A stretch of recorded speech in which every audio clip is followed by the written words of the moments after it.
Eu tô lendo um livro de cada país do mundo e Filhos de Jacarandá foi escolhido pro Irã. Essa foi uma leitura difícil, complicada, porque é um livro pesado. O grande foco aqui são histórias de como famílias podem ser afetadas por repressão política. A Sahar Delijani, eu não sei falar muito bem seu nome, minha amiga, desculpa, me apresentou para a Revolução de 1979 e a guerra entre o Irã e o Iraque. Eu sou meio burrinho com essas coisas de história, assim, sabe? Então eu nem vou tentar me aprofundar muito nos temas, mas basicamente a Revolução de 1979 transformou o Irã de monarquia para república. E a guerra entre o Irã e o Iraque aconteceu, bem resumidamente, por motivos religiosos, políticos e territoriais, enfim. E com todo esse pano de fundo, eu amei como esse livro me trouxe para diferentes perspectivas de pessoas que passaram por esse período histórico. Então, um preso político, uma filha que só foi conhecer sua mãe, que estava presa aos 5 anos, já nem reconhecia mais aquela mulher como uma figura materna. Uma tia que se vê na obrigação de cuidar dos filhos das suas irmãs enquanto elas estão presas. São papéis de vida que eu provavelmente nunca vou viver, sabe? E essa, de fato, é a magia da literatura, né? Poder te transformar para um outro lugar, uma outra vida. Olha o ato falho, era pra eu falar transportar e eu falei transformar.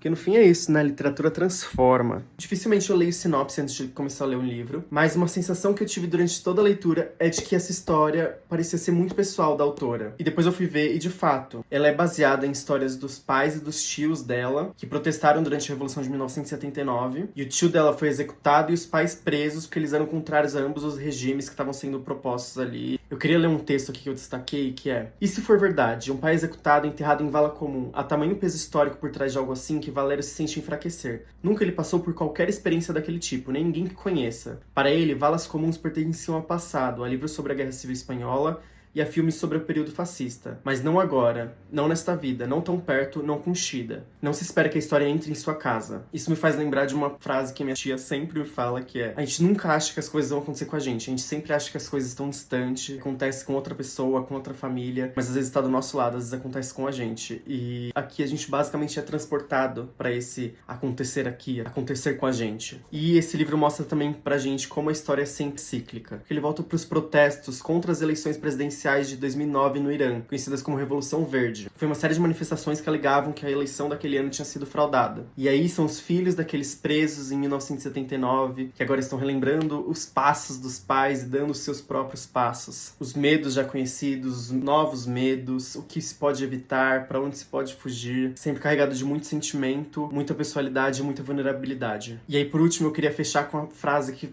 pra mim foi o maior destaque, que é: aquele alívio cintilante, aquela vontade de acreditar que sim, a vida pode ser fácil. Pode girar em torno de decidir ir ou não à ópera, de juntar dinheiro. Pode ser divertida, sem medo, sem terror, sem precisar sempre lutar, resistir, brigar, sem precisar sempre testar os limites da própria bravura, da própria covardia. A vida pode girar apenas em torno de uma tarde de primavera, de tomar uma cerveja num café, ouvindo uma soprano ensaiar para um concerto. É isso. A vida pode ser leve, a vida deve ser leve, e a gente tá todo dia batalhando para que a vida de todo mundo seja leve. Ou pelo menos a gente deveria estar fazendo isso, né?